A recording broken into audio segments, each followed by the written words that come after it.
எனக்கு வாழ்க்கையில் ஒரே ஒரு ஆசை தான் சார் அப்படின்னார் ஒருத்தர். அது என்னன்னு கேட்டேன். ஆசைகளை ஒழிச்சுடணுங்கிறது தான் என்னோட ஆசை அப்படின்னார். இப்படி ஆசைகளை ஒழிக்க வேண்டும் அப்படிங்கிறதையே ஒரு ஆசையாக கொள்வது அபத்தம் அப்படிங்கிறார் ஒரு பெரியவர். இது மாதிரி ஆசைகளை ஒழிக்க ஆசைப்பட்டால் அந்த நோக்கம் நிறைவேறாதான். அந்த முயற்சியால் புதுசாக சில துன்பங்கள் தான் சேருமா. அதில் புதுசாக ஒரு ஆசை தலை தூக்கும் அப்படிங்கிறார் அவர். ஆசைகளை தானாக விழ வச்சுடலாம். அதுக்கு வழி என்ன தெரியுமா? எந்த ஒரு ஆசையையுமே பூரணமாக நிறைவேற்றி கொள்ள முடியாதுங்கிறத உணரணும். அதை உணர்ந்தால் ஆசைகள் தானாக விழுந்துடும். அதை விட்டுட்டு ஆசைகளை விட்டுடணுங்கிறதையே ஒரு ஆசையாக வச்சுக்கிட்டு அதுக்காக கடுமையாக முயற்சிகளையும் செஞ்சுக்கிட்டு நான் ஆசைகளை விட்டுட்டு ஞானோதயம் அடையிறதுக்கு கடுமையாக முயற்சி பண்ணிகிட்டு இருக்கிறேன் சார் அப்படின்னு சொல்லிக்கிட்டு இருந்தால் எந்த காலத்துலேயும் ஞானோதயம் வரப்போகிறதில்ல. அதுக்கு பதிலாக துன்பந்தான் சேரும் அப்படிங்கிறது அவரோட கருத்து.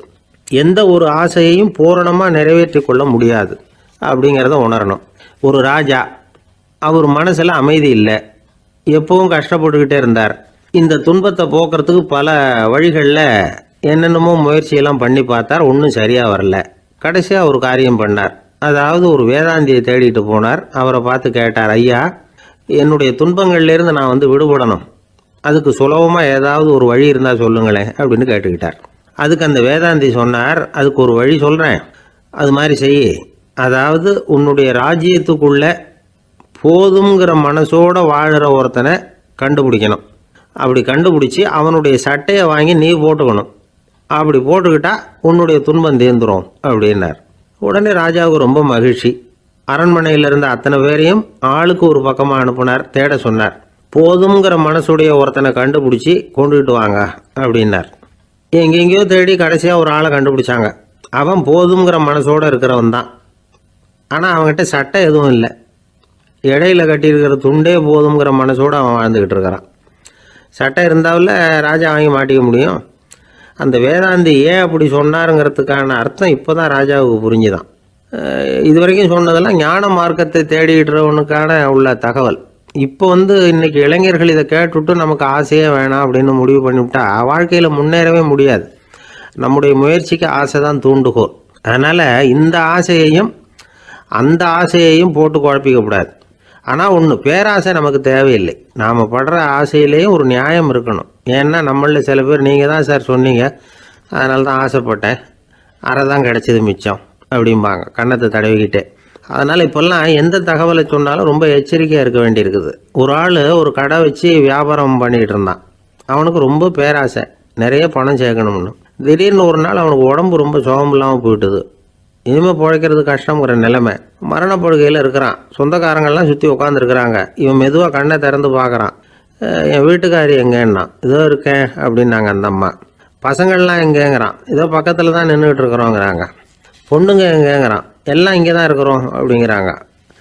எல்லாம் இங்கே தான் பக்கத்தில் தான் இருக்கோம், நீங்கள் கவலைப்படாதீங்கன்னு சொல்கிறாங்க எல்லாம். அவன் மெதுவாக கஷ்டப்பட்டு வாயை திறந்து, அட பாவிங்களா, எல்லாரும் இங்கே இருந்தால் அங்கே கடையை யார் கவனிக்கிறது அப்படின்னானா. ஜப்பானில் உள்ள ஒரு புத்த விகாரை. அங்கே ஒரு வயசான பௌத்த குரு தங்கியிருக்கிறார். ஒரு நாள் ராத்திரி கடுமையான குளிர். அவரால் தாங்க முடியல. பார்த்தார், மரத்தில் செஞ்ச புத்த சிற்பங்கள் அங்கே நிறைய இருந்தது. அதில் ஒன்றை எடுத்து அதுக்கு தீ மூட்டி அந்த நெருப்பில் குளிர் காஞ்சிக்கிட்டு இருக்கிறார். மர சிற்பம் தீ வச்சதும் படபடன்னு வெடிக்க ஆரம்பிச்சுட்டுது. அந்த சத்தத்தை கேட்டதும் அந்த புத்த விகாரையின் குருக்கள் வெளியில் ஓடி வந்தார். இவர் ஆனந்தமாக குளிர் காஞ்சிக்கிட்டு இருக்கிறார். அவரால் பொறுத்துக்க முடியல. தெருவில் தெரிஞ்சுக்கிட்டு இருந்த அந்த பெரியவரை இங்கே தங்க அனுமதித்ததே அவர் தான். இவர் இப்படி பண்ணுறாருன்னு நினச்சிக்கிட்டே அவரை கோபமாக பார்த்தார். ஏன் இப்படி கோபமாக பார்க்குறீங்க, இப்படி உட்காருங்க அப்படிங்கிறாரு இவர். அவருக்கு இன்னமும் கோபம் வந்துட்டுது. எங்கள் கடவுளை எரிச்சுட்டிங்களே அப்படின்னு சத்தம் போட்டாராம். அப்படியா அப்படின்னு கேட்டுக்கிட்டே அந்த சாம்பலை கிளறினார் இவர். என்ன செய்கிறீங்கன்னு கேட்டிருக்காரு அவர். நான் எலும்புகளை தேடுறேன்னாராம். நீங்கள் ஒரு பைத்தியம், இது ஒரு மர சிற்பம், இதில் எலும்புகள் கிடையாது அப்படின்னாராம். அவருக்கு கோபம் வந்துட்டுது. உடனே வெளியில் போங்கன்னு கத்தியிருக்கார். வெளியில் தள்ளி கதவையும் சாத்தி விட்டாராம். மறுநாள் காலையில் கதவை திறந்து பார்த்தா அந்த வயசான பெரியவர் ஒரு மயில்கல் மேலே சில காட்டு பூக்களை வச்சு புத்தம் சரணம் கச்சாமின்னு சொல்லிக்கிட்டே இருக்கிறார். இவருக்கு சந்தேகமாக போட்டுது. கிட்ட போனார். என்ன செஞ்சுக்கிட்டு இருக்கீங்கன்னு கேட்டார். இது என்னுடைய காலை நேர பிரார்த்தனைனாராம். நிஜமாகவே நீங்கள் ஒரு பைத்தியமாக தான் இருக்கணும். ஏன்னா அது ஒரு மைல்கல் அப்படின்னாராம். இப்போ அந்த பெரியவர் சொன்னாராம், நீங்கள் ஒரு மரத்தை புத்தராக நினைக்கும் பொழுது நான் ஏன் ஒரு மைல்கல்ல புத்தராக நினைக்கக்கூடாது? நான் புத்தரை எரிக்கலாம், ஏன்னா அவரை நான் நேசிக்கிறேன். அந்த சிற்பம் மரத்தால் ஆனதுங்கிறது எனக்கு தெரியும். நான் ஒரு மைல்கல்லை தொழலாம், ஏன்னா அது எனது பூக்களை தாங்குது. நான் இந்த மைல்கல்லுக்குள்ளே மறைஞ்சிருக்கிற புத்தரை பார்க்குறேன். யாராவது ஒரு சிற்பி இதை சிலையாக்கினாதான் நீங்கள் புத்தரை பார்க்க முடியும். அன்னைக்கு ரொம்ப குளிராக இருந்தது. நான் எனக்குள்ளே இருக்கிற புத்தரையும் பாதுகாக்கணும். உள்ளே இருக்கிற புத்தரை காப்பாற்றுறதுக்காக வெளியில் உள்ள புத்தரை எரிக்கலாம், அதில் ஒன்றும் தப்பு இல்லை. அது அவருடைய போதனையிலேயே இருக்குது. உனக்குள் ஜோதியாக இரு அப்படிங்கிறது அவருடைய போதனை. என்னுடைய புத்தர் குளிரில் நடுங்கிட்டு இருந்தார். அந்த மர சிற்பங்கள் வெயில் மழையில் உணர்ச்சி இல்லாமல் இருந்தது, அதனால் அப்படி பண்ணினேன். ஆனால் நீங்கள் என்ன பண்ணீங்க? நான் ஒரு மர புத்தரை எரிச்சதுக்காக உயிருள்ள புத்தரை வெளியில் தள்ளி கதவை சாத்தினீங்க அப்படின்னாராம் அந்த பெரியவர். உண்மையான பக்திங்கிறது இதுதான். அதாவது உனக்குள் ஜோதியாக இரு அப்படின்னு புத்தர் சொன்னார் இல்லையா, அது மாதிரி தனக்குள் ஜோதியாக இருக்கிற இந்த காலத்து ஆசாமிகள் நிறைய பேர் உண்டு. எப்பவும் போதையிலேயே இருக்கிறவங்க. ஒரு நாள் நடு ராத்திரி ஒரு மது கடையில் ஒரு ஆள் அங்குள்ள சிப்பந்திகள்கிட்ட கேட்டுக்கிட்டு இருக்கிறான். மறுபடியும் இந்த கடை எப்போ திறப்பாங்கன்னு கேட்டானா. நாளைக்கு காலையில் 8 மணிக்கு திறப்பாங்க அப்படின்னு நானும் அங்கே இருந்த ஆள். அவன் திருப்பி திருப்பி அதையே கேட்டுக்கிட்டு இருக்கான். இவனுக்கு பதில் சொல்லி சொல்லி அழுத்து போச்சு. அதான் சொல்கிறேன் ஐயா, நாளைக்கு காலையில் வா அப்படின்னாங்களாம். அதுக்கு இவன், நான் வர்றதுக்காக கேட்கலையா, நேத்திக்கு வந்தவன் உள்ளேயே மாட்டிக்கிட்டேன், வெளியில் போகிறதுக்காக கேட்டேன் அப்படின்னானா. ஒரு ரயில் வேகமாக போயிட்டுருக்கு. அது ஒரு ரயில்வே ஸ்டேஷனில் கொஞ்ச நேரம் நின்றுது. அப்போது அதில் ஒரு ஆள் ஏறினார். தலையில் ஒரு மூட்டையை வச்சுருந்தார். மூட்டையை தலையில் சுமந்துக்கிட்டே உள்ளே வந்தார். மூட்டையை தலையில் சுமந்துக்கிட்டே ஒரு இடத்துல உட்காந்தார். ரயில் மறுபடியும் புறப்பட்டுது. இவர் தன் தலையில் இருந்த மூட்டையை கீழே இறக்கி வைக்கணும்ல, வைக்கல, சுமந்துக்கிட்டே வர்றார்.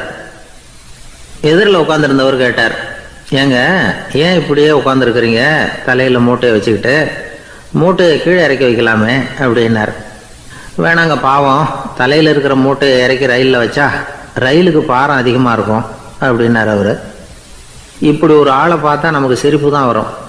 ஏன்னா ரயிலுங்கிறது அந்த மூட்டையையும் சேர்த்து சுமந்துக்கிட்டு தான் போகுது. அவன் அந்த மூட்டையை தலையில் வச்சுருந்தாலும் ஒன்று தான், தரையில் வச்சுருந்தாலும் ஒன்று தான். அதனால் ரயிலுக்கு எந்த மாற்றமும் ஏற்பட போகிறதில்ல. அதே மாதிரி தான் நம்ம மனமும். இதுவும் ஒரு தேவையில்லாத சுமை, அனாவசியமாக சுமந்துக்கிட்டு இருக்கிறோம். இதை கீழே இறக்கி வச்சுட்டா வாழ்க்கை பிரயாணம் சுகமாக இருக்கும். ரயில் பிரயாணம் பண்ணுற அந்த ஆள் மூட்டையை சுமக்கிறான், வாழ்க்கை பிரயாணம் பண்ணுற நாம மனசை சுமக்கிறோம். இது ரெண்டுக்கும் எந்த வித்தியாசமும் இல்லை. மனசை கீழே இறக்கி வச்சுட்டா பாரம் இல்லாமல் வாழலாம், பறவைகள் மாதிரி பறக்கலாம், குழந்தைகள் மாதிரி கள்ளங்கபடம் இல்லாமல் வாழலாம். இந்த வெளி உலகத்தில் நாம் நிலை பெற்று இருக்கணும், வேரூன்றி இருக்கணும். அதே சமயம் நம்முடைய உள்வெளியில் ஆன்மீக வாழ்க்கையில் பாரம் இல்லாமல் இருக்கணும். அப்போ பறக்கணும், நதியை போல் ஓடணும், மிதக்கணும். பயணம் சுகமாக இருக்கும், களைப்பு தெரியாது, கவலை தெரியாது. ஒரு சீடன் போதி தர்மரை நாடி வந்தான். குருவே, நீங்கள் என்ன வெறுமையாக இருக்க சொன்னீங்க, நான் இப்போ மறுபடியும் வெறுமையானவன் ஆகிட்டேன், அதனால் இப்போ என்ன செய்ய சொல்கிறீங்க என்ன அப்படின்னு சொல்லி நின்னான். உடனே அந்த குரு பக்கத்தில் இருந்த ஒரு குச்சியை எடுத்து அவன் தலையில் அடித்து, போய் அந்த வெற்றுத்தன்மையையும் வீசி எறிந்து விட்டு வா அப்படின்னார். நான் இப்போ காலியாக இருக்கிறேன்னு ஒருத்தன் சொல்கிறான்னு வச்சுங்க, அது உண்மை இல்லை. ஏன்னா இன்னமும் அதில் நான்கிற எண்ணம் இருக்குது. எந்த சிந்தனையும் இல்லாமல் இருக்கிறது கடினம்தான். ஆனாலும் மனிதன் அதில் உள்ள நுட்பத்தை புரிஞ்சுக்கிட்டான்னா இவ்வளவு தூரம் தூக்கி சுமந்துக்கிட்டு வந்த அந்த மனதின் முட்டாள்தனத்தை அவனே பார்த்துட்டு சிரிப்பான். இதுதான் பெரியவங்க சொல்லியிருக்கிற ஆலோசனை.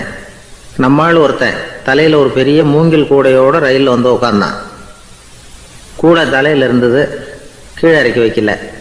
எதிரில் இருந்தவர் கேட்டார், ஏங்க எதுக்காக அதை அனாவசியமாக சுமந்துக்கிட்டே இருக்கீங்க, கீழே இறக்கி வைங்களேன்னார். இல்லைங்க, நான் வீட்டை விட்டு புறப்படும் பொழுதே என் பையன் சொல்லிவிட்டான், கூடைய தலையை விட்டு இறக்கக்கூடாதுன்னு அப்படின்னார். அவன் சின்ன பையன், விவரம் இல்லாமல் சொல்லியிருப்பான். இப்போ என்ன நேரில் வந்தால் பார்த்துக்கிட்டு இருக்கிறான், நீங்கள் இறக்கி வைங்கன்னார் அவர். அவன் நேரில் பார்த்துக்கிட்டு இல்லை, இருந்தாலும் நான் இந்த கூடையை கீழே இறக்கி வச்சா அது அவனுக்கு தெரிஞ்சிடும் அப்படின்னாரு இவர். அது எப்படின்னார் அவர். அவன் தனக்கு டிக்கெட் வாங்க வேணாம்னு சொல்லி இப்போ இந்த கூடைக்குள்ளே தான் உட்காந்துருக்கிறான் அப்படின்னார் இவர். ஒரு ஏரி ஓரமாக 2 பசங்க நடந்து போய்கிட்டு இருக்கிறாங்க. அதில் ஒருத்தன் பணக்கார வீட்டு பையன், இன்னொருத்தன் ஏழை. இவங்க 2 பேரும் போய்கிட்டு இருக்கிறாங்க. வழியில் ஒரு இடத்துல ஒரு ஜோடி செருப்பு இவங்க கண்ணில் படுது. ஒரு விவசாயி அந்த செருப்பை அங்கே விட்டுட்டு பக்கத்தில் இருந்த ஏரியில் கை காலை கழுவிட்டு இருக்கிறார். உடனே அந்த பணக்கார பையனுக்கு ஒரு ஐடியா.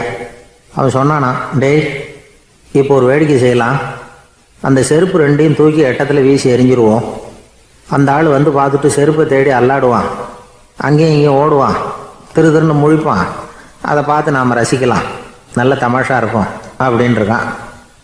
இப்படி சொல்லிவிட்டு அந்த செருப்புகளை தூக்கிறதுக்கு போனானா. கொஞ்சம் பொறு அப்படின்னானா அந்த ஏழை பையன். ஏன்னு கேட்டிருக்கான் அவன். இப்போ அந்த ஏழை பையன் சொன்னானா, நீ சொல்கிறது ஒன்றும் வேடிக்கை கிடையாது. உன்னோட செருப்பு தொலைஞ்சா உன் அப்பா உடனே உனக்கு வேறு செருப்பு வாங்கி கொடுத்துருவார். ஆனால் அந்த ஆளுக்கு இந்த செருப்பு தொலைஞ்சதுன்னா வேறு புதுசாக வாங்கிறதுக்கு வாயையும் வயத்தையும் கட்டி பணத்தை சேர்க்க வேண்டியிருக்கும். அதனால் நான் ஒரு வேடிக்கை சொல்கிறேன், அது மாதிரி செய், அது இன்னமும் தமாஷா இருக்கும் அப்படின்னானா. எப்படி அது சொல்லுன்றிருக்கான் அவன். செருப்பு 2ம் அது இருக்கிற இடத்துலையே இருக்கட்டும். உன் சட்டை பையிலிருந்து ஒரே ஒரு ரூபா நாணயத்தை எடு, அதை அந்த செருப்பு மேலே அதோட குதிகால் பகுதியில் வச்சுட்டு நாம் 2 பேரும் அந்த மரத்துக்கு பின்னாடி ஓடி போய் மறைஞ்சு நின்றுக்குவோம். அப்புறம் பாரு வேடிக்கை அப்படின்னா. அதே மாதிரி ரூபா காசு செருப்பு மேலே வச்சுட்டு இவங்க 2 பேரும் மறைஞ்சு நின்றுக்கிட்டாங்க. கொஞ்ச நேரத்தில் அந்த விவசாயி வந்தார். காலில் உள்ள மண்ணை தட்டிவிட்டு செருப்பை மாட்டுறதுக்காக போனார். அங்கேருந்து காசு கண்ணில் போட்டுவிட்டுது. அவருக்கு ஆச்சரியமாக போச்சு. அதை கையில் எடுத்து பார்க்குறார். 4 பக்கமும் திரும்பி திரும்பி பார்க்குறார், யார் இதை வச்சுருப்பான்னு. கடைசியில் ஆகாயத்தை பார்க்குறார். ஆண்டவா, இது உன்னோட கருணை தான், நீ தான் யாரோ புண்ணியவான் மனசில் தர்மம் பண்ணுற எண்ணத்தை உண்டாக்கி இருக்கிற, அந்த புண்ணியவான் நல்லா இருக்கணும் அப்படின்னு வாழ்த்தி அந்த காசை கண்ணில் ஒத்திக்கிட்டாரான். மறைஞ்சிருந்து பார்த்துக்கிட்டு இருந்த ஏழை பையன் இப்படி சொன்னான், பாத்தியா, உன்னை புண்ணியவான்னு வாழ்த்தி விட்டு போகிறார் அந்த ஆள். அவருக்கும் சந்தோஷம், அதை பார்த்து நமக்கும் சந்தோஷம். உனக்கு ரூபாங்கிறது ஒரு பெரிய விஷயம் இல்லை, ஆனால் அதனால் நமக்கு கிடைச்சிருக்கிற மகிழ்ச்சி ரொம்ப உயர்வானது அப்படின்னு நானும். வேடிக்கையும் கிண்டலும் இது மாதிரி அடுத்தவங்களுக்கு இடைஞ்சலாக இல்லாமல் இருக்கணும் அப்படிங்கிறார் கலைவாணர். ஆனால் பாருங்கள், அவருக்கே இடைஞ்சலாக வர்ற விஷயங்களை கூட அவர் வேடிக்கையாக தான் எடுத்துக்கிட்டாராம். ஒரு தடவை ஒருத்தர் கலைவாணர்கிட்ட வந்து, ஐயா என் குழந்தை செத்து போச்சு அப்படின்னு சொல்லி அழுதாராம். உடனே இவர் அவருக்கு 100 ரூபா பணத்தை கொடுத்து, இந்தாங்க அடக்கம் செய்யுங்க அப்படின்னு சொல்லி அனுப்பி வச்சாராம். 1 வருஷம் கழித்து மறுபடியும் அதே ஆள் வந்திருக்கார். இவர் மறந்துருப்பாருங்கிற நினைப்பில், அண்ணே என் குழந்தை இறந்து போச்சுண்ணே அப்படின்னாராம். இவர் மறுபடியும் 100 ரூபா கொடுத்து ஆறுதல் சொல்லி அனுப்பி வச்சாராம். 7-8 மாதம் கழித்து மறுபடியும் அதே ஆள் வந்திருக்கார். அவர் வாயை திறக்கிறதுக்கு முன்னாடியே இவர் 100 ரூபாய் அவர் கையில் வச்சு, போன 2 தடவை தான் குழந்தை செத்து போச்சு, இந்த தடவையாவது அதை சாகாமல் காப்பாற்றி விடு அப்படின்னு சொல்லி அனுப்பி வச்சாராம்.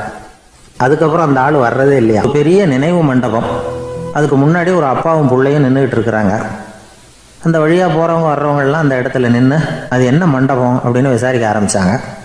அந்த அப்பாவும் பிள்ளையும் தான் வர்றவங்களுக்கெல்லாம் விவரம் சொல்லிகிட்டு இருக்கிறாங்க. அதாவது இந்த இடத்துல ஒரு பெரிய மகான் சமாதி ஆகியிருக்கார், அவர் சமாதியான இடத்துல இந்த நினைவு மண்டபத்தை கட்டியிருக்கிறோம் அப்படின்னாங்க. ஊர் பூரா இந்த செய்தி பரவிச்சு. நிறைய பேர் அந்த இடத்த தேடி வர ஆரம்பித்தாங்க. இங்கே வந்து கொஞ்சம் நேரம் உட்காந்துட்டு போனால் மனசுக்கு ஒரு நிம்மதி கிடைக்கிது அப்படின்னாங்க.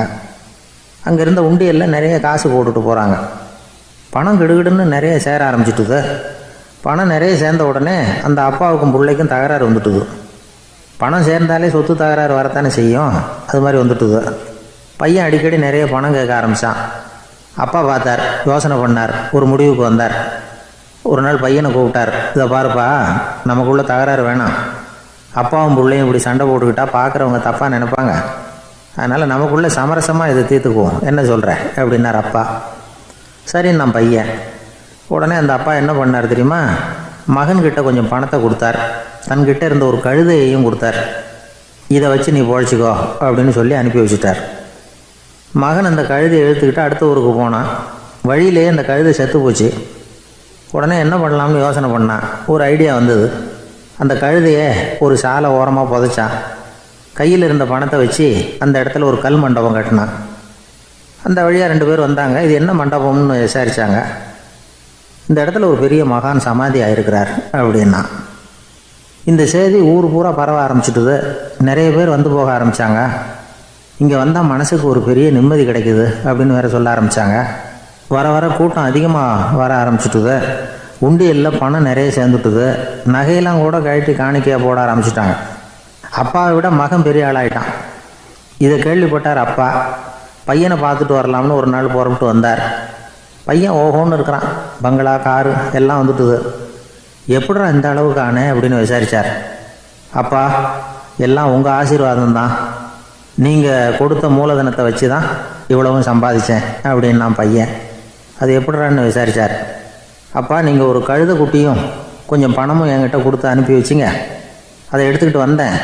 வர்ற வழியில் அந்த கழுதை செத்து போச்சு. உடனே யோசனை பண்ணேன். அந்த கழுதையை இந்த இடத்துல புதைச்சேன். கையில் இருந்த பணத்தை வச்சு மண்டபம் கட்டினேன். மகான் ஒருத்தர் சமாதி ஆகிருக்கார் அப்படின்னு வதந்தியை கிளப்பி விட்டேன். ஜனங்கள்லாம் ஏமாந்து போய் காசை கொண்டாந்து போட ஆரம்பிச்சிட்டாங்க. நான் பொழைச்சிக்கிட்டு இருக்கிறேன் அப்படின்னா. இப்போதான்டா நீ என் புள்ள அப்படின்னு சொல்லி சந்தோஷப்பட்டாரான் அந்த அப்பா. ஏன் அப்படி சொல்கிறீங்கன்னு கேட்டிருக்கான் பையன். கழுதை குட்டியை புதைச்சி மண்டபம் கட்டியிருக்கிற நீ, ஏற்கனவே நம்ம ஊரில் நாம் கட்டியிருக்கிறோமே மண்டபம், அது இந்த கழுதையோட அம்மாவை புதைச்ச இடம். மகான் சமாதி ஆகிருக்காருன்னு நானும் சும்மா கப்ஸாக தான் விட்டுக்கிட்டு இருக்கேன் அப்படின்னாரான் அப்பா. முட்டாள் ஜனங்களை நினச்சி அந்த 2 பேரும் சத்தம் போட்டு சிரித்தாங்களாம். மனுஷன் ஏமாத்துறது ரொம்ப சுலபம். என் கூட படித்த ஒருத்தன் திடீர்னு ஒரு நாள் எல்லாருக்கும் அருள் வாக்கு சொல்ல ஆரம்பிச்சிட்டான். அவன் ஒரு ஆஃபீஸ்லேயும் வேலை பார்க்குறான். ஆஃபீஸில் உள்ளவங்கள்லாம் அவங்ககிட்ட வந்து அருள் வாக்கு கேட்குறது வழக்கம். ஒரு நாள் நான் முன்னாடி போய் உட்காந்து பேசிக்கிட்டு இருந்தேன். அப்போ அதே ஆஃபீஸில் வேலை பார்க்குற ஒருத்தர் அவங்ககிட்ட வந்து, சுவாமி, என் மேஜையில் வச்சுருந்த பேனா திடீர்னு காணாமல் போட்டுது, அது திரும்ப கிடைக்குமா எனக்கு அப்படின்னு கேட்டார். இவன் கண்ணை உருட்டி பார்த்துட்டு, அது உனக்கு கிடைக்காது, புதுசாக வேறு ஒன்று வாங்கிக்கப்போ அப்படின்னா. சரின்னு அவர் போயிட்டார். அவர் போனதுக்கப்புறம் நான் மெதுவாக இவனை பார்த்து, அது எப்படிடா அது உனக்கு கிடைக்காதுன்னு அவ்வளோ உறுதியாக அவர்கிட்ட சொன்னேன் அப்படின்னு கேட்டேன். இவன் மெதுவாக என் காதுகிட்ட வந்து, அந்த பேனாவை கிளப்புனதே நான் தான் அப்படிங்கிறான். ராமகிருஷ்ணர் வாழ்ந்த காலத்தில் நடந்த ஒரு நிகழ்ச்சி இது. அப்போது ஒரு ஓவியர் இருந்தாராம். அவருக்கு ஒரு ஆசை, ராமகிருஷ்ணர் படத்தை வரையணும். அதை அவர்கிட்டயே கொண்டுட்டு போய் காட்டி அபிப்பிராயம் கேட்கணும். இதுதான் அந்த ஓவியரின் ஆசை. உடனே ராமகிருஷ்ணர் படத்தை வரைஞ்சி முடித்தார். அதை எடுத்துக்கிட்டு போனார். இவர் போன சமயம் அங்கே ராமகிருஷ்ணர் சீடர்களோடு உட்காந்துருக்கிறார். விவேகானந்தர் அங்கே இருக்கிறார். இந்த ஓவியர் கொண்டுகிட்டு போய் தான் வரைந்த ஓவியத்தை அவர்கிட்ட காட்டினார். ராமகிருஷ்ண பரமஹம்சரின் ஓவியத்தை ராமகிருஷ்ணர்கிட்டயே காட்டுறார். ராமகிருஷ்ணர் என்ன பண்ணார் தெரியுமா? அந்த படத்தை பார்த்தார். உடனே அது காலை தொட்டார். குருதேவருடைய இந்த செயல் சீடர்களுக்கு ரொம்ப வியப்பை உண்டு பண்ணிச்சு. சில பேர் மனசுக்குள்ளேயே ரொம்ப குழம்பி போக ஆரம்பிச்சிட்டாங்க. என்ன இப்படி பண்ணுறாருன்னு. என்ன இது அவரோட படம், அவரே அவரோட படத்தின் காலை தொடுறார் அப்படின்னு யோசித்தாங்க. சில பேர் ஒன்றும் புரியாமல் ஒருத்தர் பார்த்து சிரிச்சுக்கிட்டாங்க. அந்த இடத்துல சீடர்கள் மட்டும் இல்லை, சீடர் அல்லாத பல பேர் இருந்தாங்க. தன்னுடைய காலை தானே தொடர இவருடைய செயல் பற்றி என்ன நினைக்கிறது அப்படின்னு அவங்களும் குழம்பி போய் நிற்கிறாங்க. அந்த படத்தை வரைஞ்சி அவர்கிட்ட காட்டின அந்த ஓவியருக்கும் அதிர்ச்சி. இருந்தாலும் அவர் சீடர் கிடையாது. அதனால் கொஞ்சம் துணிச்சலை வரவழைச்சிக்கிட்டு கேட்டார், என்னங்க இது? என்னால் என்னுடைய கண்களையே நம்ப முடியல. இது உங்கள் சொந்த உருவப்படம், நீங்கள் உங்கள் சொந்த கால்களையே தொடுறீங்க, இது எங்களுக்கு கொஞ்சம் சங்கடமாக இருக்குதே அப்படின்னார். ராமகிருஷ்ணரின் கண்களில் ஆனந்த கண்ணீர் வழிஞ்சுதான். அவர் சொன்னாராம், இது என்னோட படம்ங்கிறது எனக்கு தெரியும், ஆனால் இது என்னோட படம்ங்கிறதுனால நான் இதோட காலை தொடலை. நீ என்னுடைய சமாதி நிலையை இந்த படத்தில் படம் பிடிச்சி காட்டியிருக்கிற, அதனால் அதோட காலை தொடறேன். சமாதி நிலையில் யார் இருந்தாலும், அது என்னுடைய படமாக இருந்தாலும் சரி அல்லது வேறு யாருடைய படமாக இருந்தாலும் சரி, படம் யாருதுங்கிறது முக்கியம் இல்லை. இதில் எது முக்கியம்னா அது தன்னை உணர்ந்த ஒரு உணர்நிலையின் படம். அப்படி இருக்கிறப்போ அதோட காலை நான் தொடணும். அதுக்கு நீங்கள் எல்லாரும் ஏன் சங்கடப்படுறீங்கன்னு எனக்கு தெரியல அப்படின்னாராம். இப்போ தான் அங்கே இருந்த சீடர்களுக்கும் மற்றவங்களுக்கும் விவரம் புரிஞ்சுதான். இதுக்கு முன்னாடி யாரும் செய்யாததை இவர் செஞ்சிருக்கிறார். ஆனால் அவருடைய காரணம் ரொம்ப நியாயமானது அப்படிங்கிறத உணர்ந்தாங்களாம். இதுவரைக்கும் ஆன்மீகத்தில் சமாதி நிலை, அதாவது தன்னை உணர்ந்த நிலை பற்றி புரிஞ்சுக்கிட்டோம். இல்லறத்தில் ஏற்படக்கூடிய சமாதி நிலை பற்றி உங்களுக்கு தெரியுமா? ஒரு அம்மா டாக்டர்கிட்ட வந்து சொன்னாங்களாம், டாக்டர், என் வீட்டுக்காரருக்கு உடம்புல ஏதோ கோளாறுன்னு நினைக்கிறேன். நான் எவ்வளவு நேரம் பேசினாலும் காதில் விழாதது மாதிரி உட்காந்துருக்கிறார் அப்படின்னு ஆகலாம். அதுக்கு அந்த டாக்டர் சொன்னாராம், அம்மா, அது உடம்பு கோளாறு இல்லை, அது ஒரு பெரிய திறமை அப்படின்னாராம். ஒரு சன்னியாசி அவர் ஒரு நாள் ஒரு கனவு கண்டாராம். அந்த கனவில் அவர் சொர்க்கத்துக்கு போகிறார். அங்கே ஒரு பெரிய திருவிழா நடந்துக்கிட்டு இருக்குது. எங்கே பார்த்தாலும் அலங்கார வளைவுகள், வண்ணமயமான விளக்குகள், பாதைகள் பூரா மலர்கள், எல்லா கட்டடங்களும் ஒளிமயம். அவ்வளவு கோலாகலமாக பிரம்மாண்டமாக அந்த திருவிழா நடந்துக்கிட்டு இருக்குது. அது என்ன திருவிழாங்கிறது இந்த சன்னியாசிக்கு புரியல. அங்கே எதிரில் வந்துக்கிட்டு இருந்த ஒருத்தரை நிறுத்தி, என்ன விசேஷம் இங்கே அப்படின்னு விசாரிச்சாராம். உனக்கு தெரியாத விஷயம், இன்னைக்கு இறைவனுக்கு பிறந்த நாள், அதை தான் எல்லாரும் சேர்ந்து கொண்டாடுறோம். இதுக்காக பிரம்மாண்டமான ஊர்வலம் ஒன்று வரப்போகுது. இறைவனே அந்த ஊர்வலத்தில் கலந்துக்கிறார் அப்படின்னார் அவர். உடனே அந்த சன்னியாசி ஒரு மரத்து நிழலில் ஒதுங்கி நின்றுக்கிட்டார். ஊர்வலம் வந்துக்கிட்டு இருக்குது. முதல்ல ஒரு குதிரை வந்துக்கிட்டு இருக்கு. அது மேலே ஒருத்தர் உட்காந்துருக்கிறார். அவருக்கு பின்னாடி நிறைய பேர் கூட்டமாக வந்துக்கிட்டு இருக்கிறாங்க. இவ்வளவு கூட்டம் இவர் பின்னாடி வருதே, யார் இவர் அப்படின்னு கேட்டார். ஒரு மதத்தின் பெயரை சொல்லி, இவர் வந்து அந்த மதத்தின் தலைவர், அவரை பின்பற்றுகிற மக்கள் கூட்டம் பின்னாடி வந்துக்கிட்டு இருக்குது அப்படின்னு விவரம் சொல்லியிருக்கிறாங்க. இவங்களுக்கு அடுத்தபடியாக இன்னொரு குதிரையில் ஒருத்தர் வந்துக்கிட்டு இருக்கிறார். அவருக்கு பின்னாடி ஏகப்பட்ட கூட்டம். இவர் யாருங்க அப்படின்னு கேட்டிருக்கார் சன்னியாசி. அங்கே இருக்கிறவங்க விவரம் சொல்லியிருக்கிறாங்க. இன்னொரு மதத்தின் பெயரை சொல்லி, இவர் அந்த மதத்தினுடைய தலைவர், அவர் வழியை பின்பற்றுகிறவர்கள் அவர் பின்னாடி கூட்டமாக வந்துக்கிட்டு இருக்கிறாங்க அப்படின்ட்டு இருக்காங்க. இப்படி ஒவ்வொருத்தராக குதிரை மேலே வந்துக்கிட்டே இருக்கிறாங்க. அவங்கள பின்பற்றியும் ஒவ்வொரு கூட்டம் வந்துக்கிட்டே இருக்குது. அந்த பெரிய ஊர்வலம் அது பாட்டுக்கு போய்கிட்டு இருக்குது. கடைசியாக அது முடிஞ்சது ரொம்ப நேரம் கழித்து. அதுக்கப்புறம் கொஞ்சம் நேரம் கழித்து ஒரு வயசான ஆள் குதிரை மேலே வந்துக்கிட்டு இருக்கிறார். ஆனால் அவருக்கு பின்னாடி யாருமே இல்லை. அவர் பரிதாபமாக தனியாக வந்துக்கிட்டு இருக்கிறார். அவர் அந்த ஊர்வலத்தை சேர்ந்தவரா இல்லையாங்கிறதே தெரியல. இவர் யார், இவர் ஏன் இப்படி தனியாக வந்துக்கிட்டு இருக்கிறார் அப்படின்னு கேட்டிருக்கார் அந்த சன்னியாசி. என்னது இப்படி கேட்குறீங்க? இவர் தான் கடவுள். இவருக்காக தான் இன்றைக்கி இந்த ஊர்வலமே நடக்குது. இவருக்கு தான் இன்றைக்கி பிறந்த நாள். முன்னாடி போகிற ஊர்வலம் பூரா இவருடைய பிறந்த நாளை கொண்டாடுறதுக்காக தான் அப்படின்ட்டுருக்காங்க.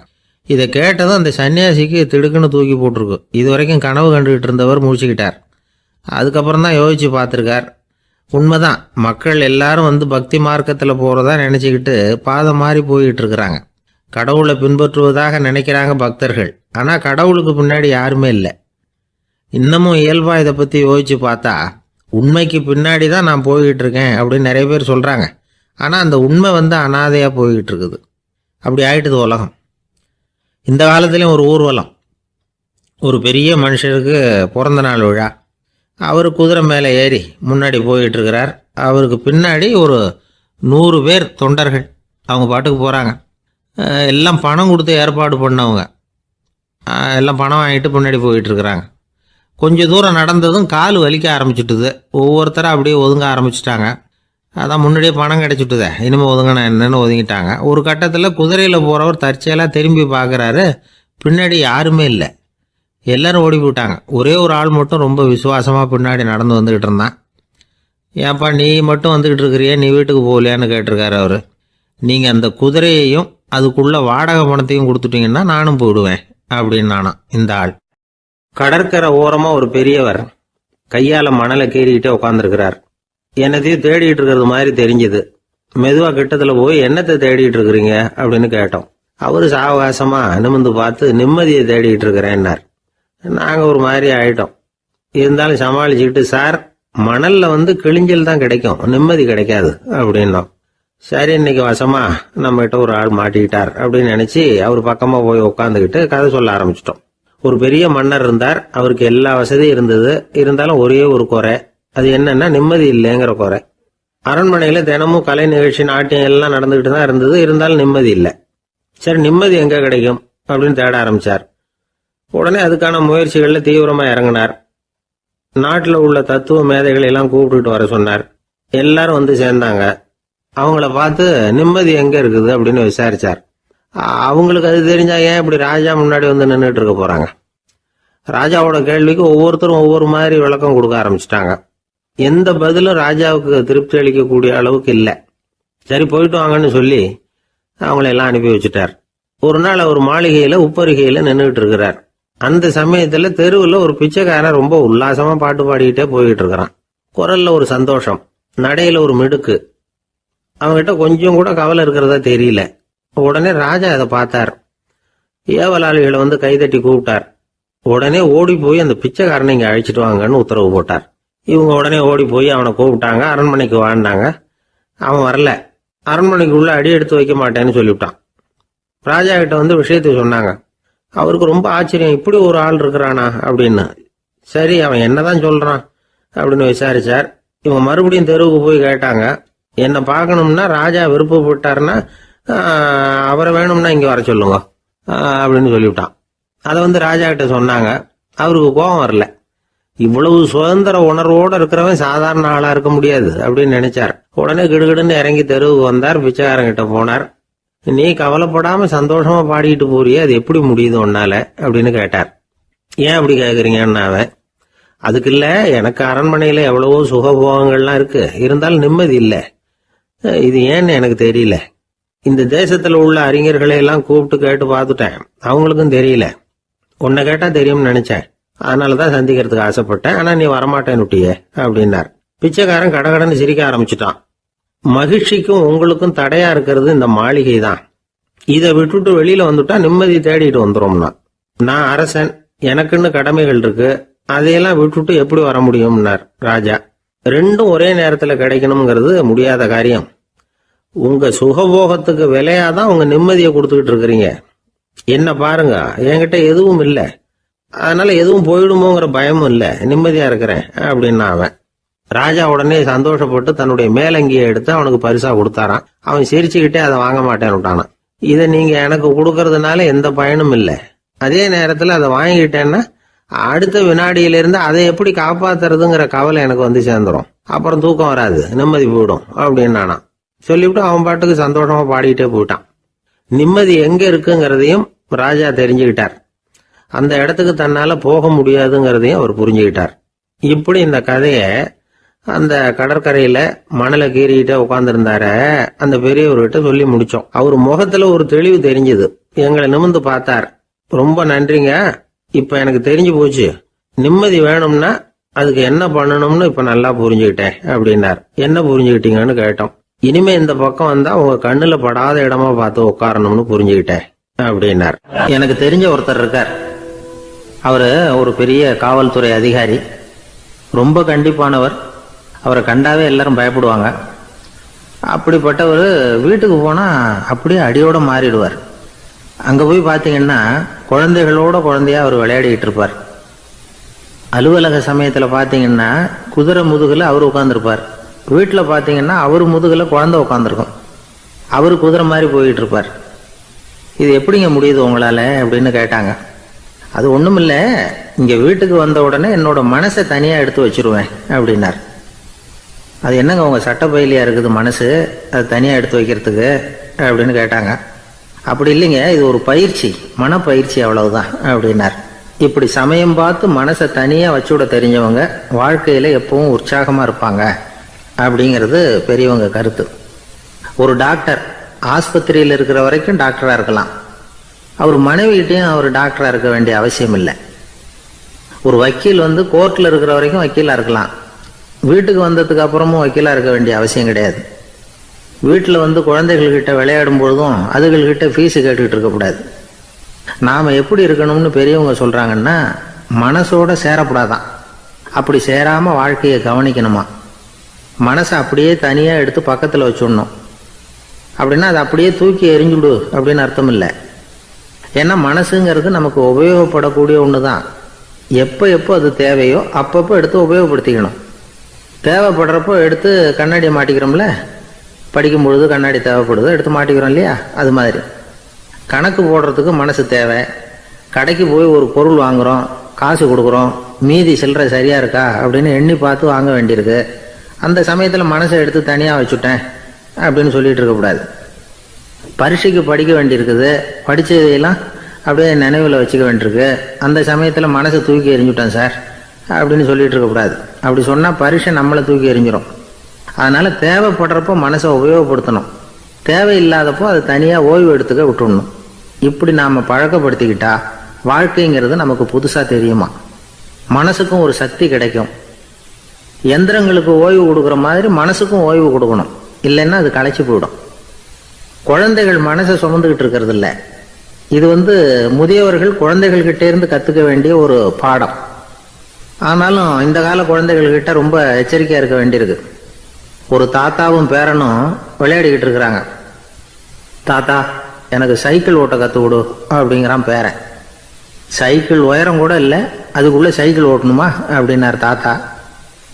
ஏன் தாத்தா, ரயில் ஓட்டுறாரு, அவர் என்ன ரயில் நீளமாக இருக்கார் அப்படின்னு கேட்டானா அந்த பையன். ஒரு ஊரில் ஒருத்தர் இருந்தார், ரொம்ப நல்லவர், யாருக்காவது ஏதாவது கொடுத்துக்கிட்டே இருப்பார், கொடையாளி. தினமும் யாராவது ஒருத்தருக்கு ஏதாவது கொடுக்கலன்னா அவருக்கு தூக்கம் வராது, அப்படி ஒரு பழக்கம். அது மட்டும் இல்லை, அவர் கொடுக்கறது அடுத்தவங்களுக்கு தெரியாது, அவ்வளவு ரகசியமாக அதை கொடுப்பார். வலது கை கொடுக்கறது இடது கைக்கு தெரியக்கூடாதுன்னு சொல்லுவாங்கள்ல, அது மாதிரி அவர். ஒரு நாள் ராத்திரி அவர் ஏற்கனவே தயாராக கட்டி வச்சிருந்த பணம் முடிச்ச கையில் எடுத்துக்கிட்டு வீட்டை விட்டு வெளியில் வந்தார். தெருவில் இறங்கி நடந்தார். இன்னைக்கு யாருக்கு தர்மம் செய்யறது அப்படின்னு யோசனை பண்ணிட்டு இருட்டில் நடந்து வந்துகிட்டு இருக்கிறார். யாரோ ஒருத்தர் எதிரில் வர்றது மாதிரி தெரிஞ்சுது. உடனே அவர் கிட்ட போனார். தன்கிட்ட இருந்த பணம் முடிச்சு அவசரமாக அவர் கையில் திணிச்சுட்டு திரும்பி வந்துட்டார். அப்பாடா, ஒரு வழியாக யாருக்கும் தெரியாமல் இன்னைக்கு தர்மம் பண்ணியாச்சு அப்படிங்கிற மகிழ்ச்சி, மன நிறைவு அவர் முகத்தில். நிம்மதியாக தூங்கினார். அப்புறம் எழுந்திரிச்சார். மறுநாள் காலையில் ஊர் பூரா ஒரே பேச்சு. என்ன பேச்சுன்னா, நேற்று ராத்திரி ஒரு திருடன் கையில் யாரோ பணத்தை கொடுத்துட்டு போயிருக்கிறாங்க அப்படின்னு எல்லாரும் பேசிக்கிட்டு இருக்கிறாங்க. இதை கேள்விப்பட்டதும் அந்த பெரியவருக்கு ரொம்ப வருத்தமாக போச்சு. அடடா, போயும் ஒரு திருடனுக்காக உதவி பண்ணியிருக்கிறோம், பிரயோஜனம் இல்லாமல் போட்டுதே அப்படின்னு நினச்சார். சரி, இன்னைக்கும் யாருக்காவது உதவி பண்ணணும் அப்படின்னு முடிவு பண்ணினார். ராத்திரி நேரம் வந்தது. இவர் வழக்கம் போல் தெருவில் இறங்கி நடந்தார். கையில் பணம் முடிச்சு. எதிரில் ஒரு பெண் உருவம் மங்கலாக தெரிஞ்சது. இவர் உடனே அந்த பெண்கிட்ட பணத்தை கொடுத்துட்டு திருப்தியாக திரும்பி வந்துட்டார். மறுநாள் காலையில் ஊர் பூரா என்ன பேசிக்கிட்டாங்க தெரியுமா?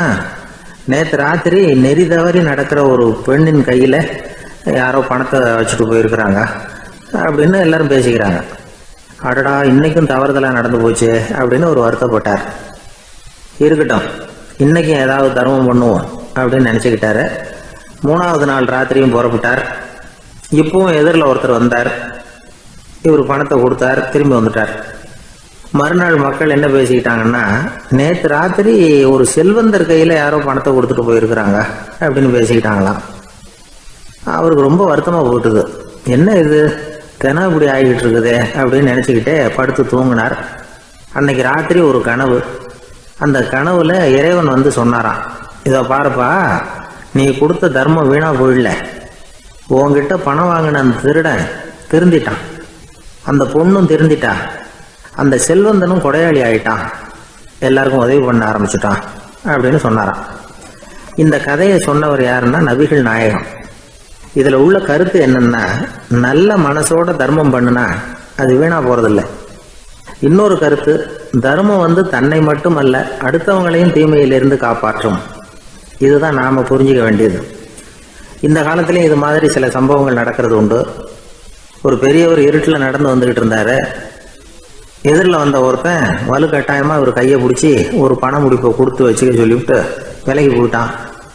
பெரியவருக்கு ஆச்சரியம், இந்த காலத்திலையும் இப்படி வலது கை கொடுக்கறது இடது கைக்கு தெரியக்கூடாதுன்னு நினைக்கிற கொடையாளிகள் உண்டு போல இருக்கு அப்படின்னு யோசனை பண்ணிக்கிட்டே நடந்தார்.